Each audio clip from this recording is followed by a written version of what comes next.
back to the channel, and this is the next part of the video where I will be showing you how I repotted these really shock stricken, like they're really in a shock, these two jasmine plants with these things, okay, because they have gone into such a shock. Usually I don't use fertilizer when I'm repotting it for the first time because the plant has to get adjusted.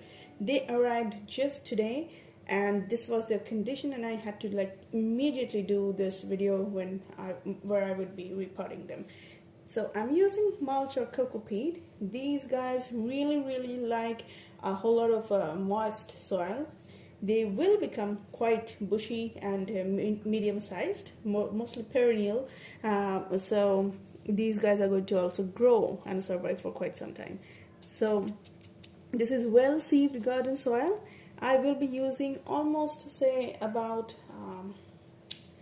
70% of garden soil, okay, but this time I think I will be reducing the quantity to 60%, where I will be using almost 30% of cocoa peat and a mix of seaweed granules, as you can see, and tea leaves. This is basic tea leaf. Any kind of tea leaf would do: green tea, black tea, any kind of non-expensive tea, but something that you have not used and brewed and had the tea. Okay, this is just plain right out of the pack. So this will be in the ratio of, say, about 10%. Okay, so this will be 30%.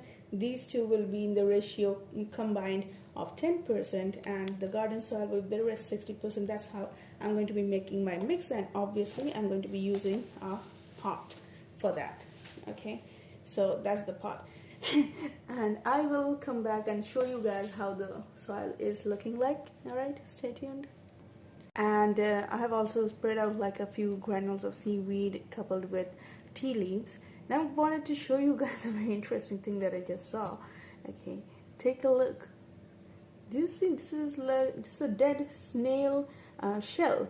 Okay, the root has actually gone right into the crevices of this snail's shell. See?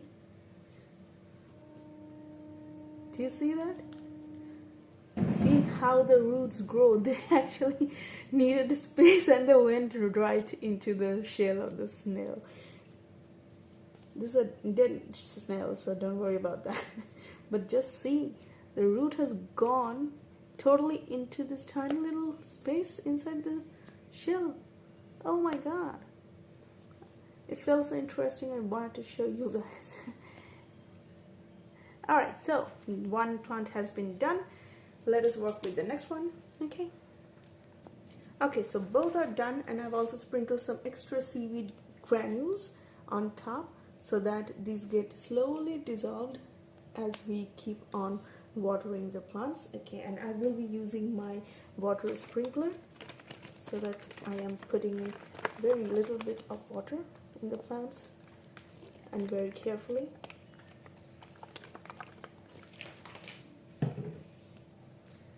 Alright, and winter is also setting in, so the point is we will have to water them really less, only when they really need it, okay, and keep them in a very cozy and warm type of a place with a moderate amount of sunlight, but not too much for the time of winter.